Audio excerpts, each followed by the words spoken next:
नमस्कार। आज की पड़ताल में आपका स्वागत है। हमारे पास है पहाड़ी.in का एक लेख और ये हमें ले जा रहा है उत्तराखंड। अच्छा। अल्मोड़ा जिले में माँ दूनागिरी मंदिर। हाँ, दूनागिरी। ये जगह इसे द्रोणागिरी भी कहते हैं। हाँ। है ना? करीब 8000 फीट की ऊंचाई पर। जी बिल्कुल। और घने जंगल, हिमालय के नज़ारे, कमाल की जगह है। और लेख कहता है कि वहाँ पहुँचने के लिए कोई 400 सीढ़ियाँ चढ़नी पड़ती हैं। 400 सीढ़ियाँ। तो ऐसा क्या खास है इस जगह में, मतलब इतनी पवित्र क्यों मानी जाती है? आज इसी पर बात करते हैं। हाँ, और ये जानना काफी दिलचस्प है क्योंकि बात सिर्फ आध्यात्मिकता की नहीं है। इसका कनेक्शन तो त्रेता और द्वापर युग दोनों से जुड़ता है। लेख में ये गहराई से बताया गया है। अच्छा, तो पहले त्रेता युग की बात करें। हाँ, वहीं से शुरू करते हैं। लेख में वो रामायण वाला किस्सा है जब लक्ष्मण जी मूर्छित हो गए थे। हाँ, मेघनाथ के शक्ति बाण से। और हनुमान जी संजीवनी बूटी लेने गए थे द्रोणाचल पर्वत। जी। तो कहानी ये है कि जब वो पूरा पर्वत लेके लौट रहे थे, हाँ, उसका एक टुकड़ा यहीं गिर गया। यहीं पर अल्मोड़ा में। हाँ, और वही आज दूनागिरी के नाम से पूजा जाता है। हाँ, ये बात है। और ये भी कहते हैं कि वहाँ आज भी मतलब दुर्लभ जड़ी बूटियां मिलती हैं। ये तो स्वाभाविक भी लगता है अगर कहानी ऐसी है तो। बिल्कुल।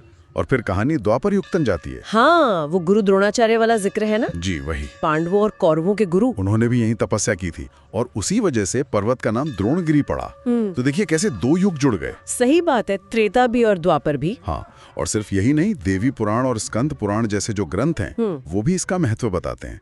देवी को महिषासुर मर्दनी, महागौरी, इन शक्तिशाली रूपों में यहाँ पूजा जाता है। अच्छा, एक और चीज जो मुझे बड़ी अनोखी लगी लेख में, क्या? कि मंदिर के गर्भगृह में कोई मूर्ति नहीं है। कोई मूर्ति नहीं, बस 2 प्राकृतिक शिलाएं हैं पत्थर की, और उन्हें ही सिद्ध पिंड मानकर पूजा जाता है माँ भगवती के रूप में। अच्छा, ये तो काफी अलग है। और एक अखंड दीप, वो हमेशा जलता रहता है। अखंड दीप ये अपने आप में बहुत शक्तिशाली प्रतीक है। और ये जो मूर्ति नहीं है और अखंड दीप है, ये शायद उस जगह की प्राचीनता और निराकार ऊर्जा की तरफ इशारा करता है। हाँ, हो सकता है। और एक और बात लेख में है कि यहाँ बलि या नारियल फोड़ने की प्रथा नहीं है। हाँ, ये भी लिखा है। तो ये एक तरह से माँ के वैष्णवी स्वरूप की ओर संकेत है, मतलब सौम्य रूप, अहिंसक। सही। और मान्यताओं में संतान प्राप्ति की कामना वाली बात भी है। जी हाँ। लेख बताता है कि महिलाएं वहाँ अखंड दीप जलाकर मन्नत मांगती हैं और कहते हैं कि मुराद पूरी होती है। हाँ, ये स्थानीय आस्था का बहुत अहम हिस्सा है। और नवरात्रों में तो खास रौनक रहती होगी। बिल्कुल।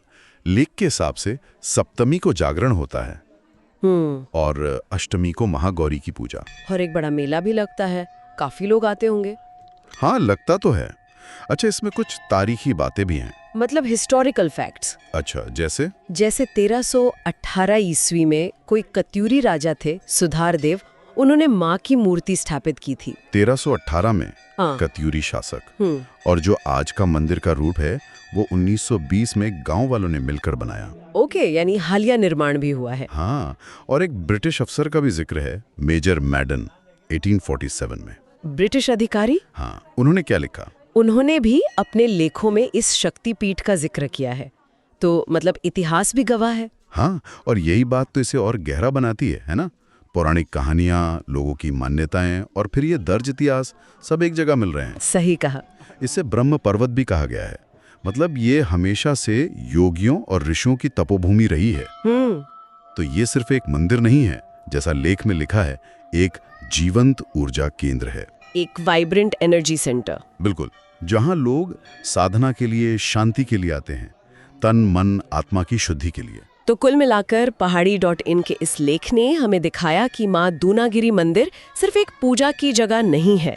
ये इतिहास, पौराणिक कथाएं, प्रकृति, आस्था, सबका एक संगम है। हाँ, एक अद्भुत संगम। एक ऐसी जगह जहाँ विश्वास शायद उन पहाड़ों जितना ही मजबूत है। और यहाँ एक सवाल भी मन में आता है। क्या? कि जब किसी जगह पर हनुमान जी के पर्वत लाने जैसी कहानी और साथ में कत्यूरी राजा या ब्रिटिश रिकॉर्ड जैसे ऐतिहासिक तथ्य मिलते हैं, तो ये चीज़ वहाँ जाने वालों के विश्वास को, उनके अनुभव को कैसे प्रभावित करती होगी? कैसी ये दोनों चीज़ें मिलकर उस जगह की पवित्रता को और गहरा बनाती होंगी? ये सोचने वाली बात है। बिल्कुल, सोचने वाली बात है। और इसी सोच के साथ पहाड़ी.in का ये विवरण खत्म होता है। वो लिखते हैं, आप सुन रहे थे पहाड़ी.in पर माँ दूनागिरी की कथा। हम फिर लौटेंगे उत्तराखंड की किसी और कथा के साथ। तो उम्मीद है इस पड़ताल से माँ दूनागिरी के बारे में कुछ नया और दिलचस्प जानने को मिला होगा।